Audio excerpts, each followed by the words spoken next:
My apologies, my camera ran out of memory. I'm doing this on a phone, so I had to change phones, and that's why it's a little bit foggy because the lens is broken. But I'll continue.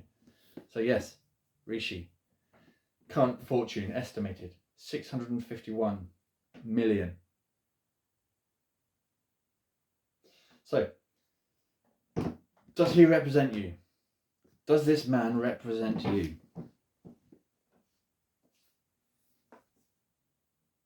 I'll just ask that. What do I mean by that? Do you see him as someone who can speak on your behalf? Do you think he knows what it's like to live remotely, like you live? Have your hardships, your worries? I have no doubt he has worries of his own. But I can guarantee you he's not worrying about paying his mortgage. I can guarantee you he's not counting the pennies, thinking about the cost of the electric bill doubling over the last 3 years. I won't go on. We all know this one. So all I'm saying is he's telling you, or your sons, or your daughters, to go and face a bullet.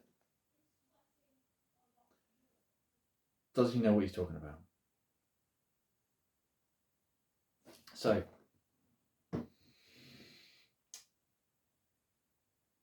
one thing that struck me, I heard he said to one of his political counterparts, let's say, who called him being out of touch with the inhabitants of this country. Rishi said, "Oh, you're resorting to the politics of envy." So he dismissed his colleague's claim and said, basically, you're just jealous. You're just jealous because I'm a millionaire, multi-millionaire, and you're not.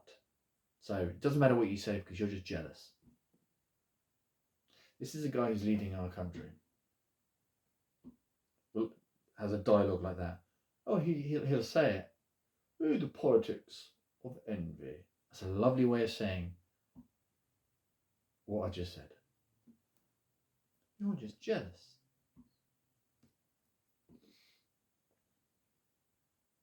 So I'll crack on. I'll get to the nub of it. What does this mean for us? You. What are you laying your life down for? Now, national service, a scheme, is not the same as conscription or the draft. Barely.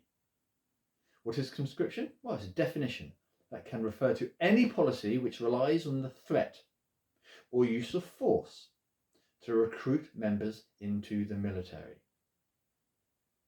But it does give the youth an option between mandatory military or, like I said earlier, civil service. So national service is a peacetime form of conscription. You still have to do it. You're still conscripted into the national service. It's just usually conscription is reserved for wartime. So, because then you just go straight in, I presume, straight into the fighting after probably very basic training.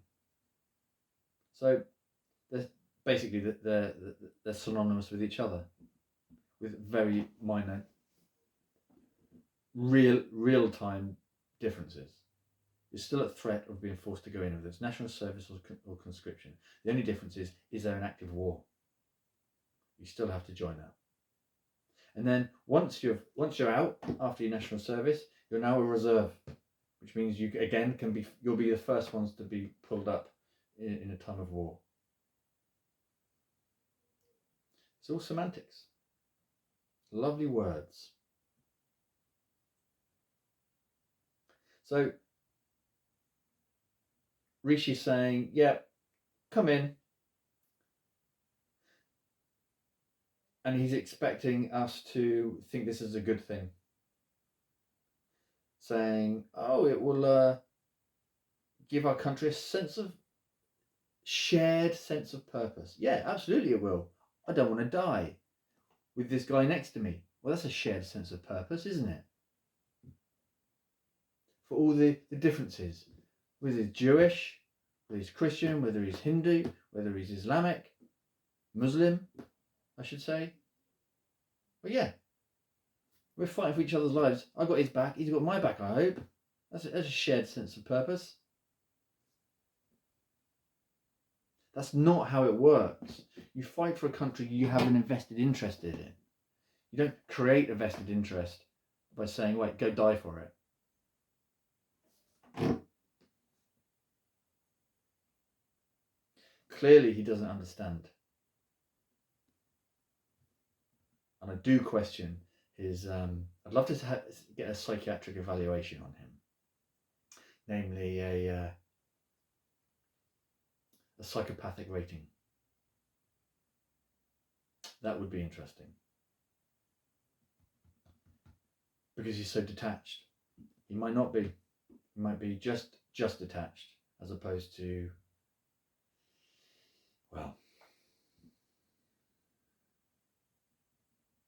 trying to feather his own nest, as he has always done. So, Bandura, a social scientist, states people who self-regulate their behaviour by engaging in activities that give them satisfaction and a sense of self-worth, okay, won't engage in potentially harmful conduct unless they feel morally compelled to do so. So, given the choice, he's saying, if we are able to have the choice, we won't conduct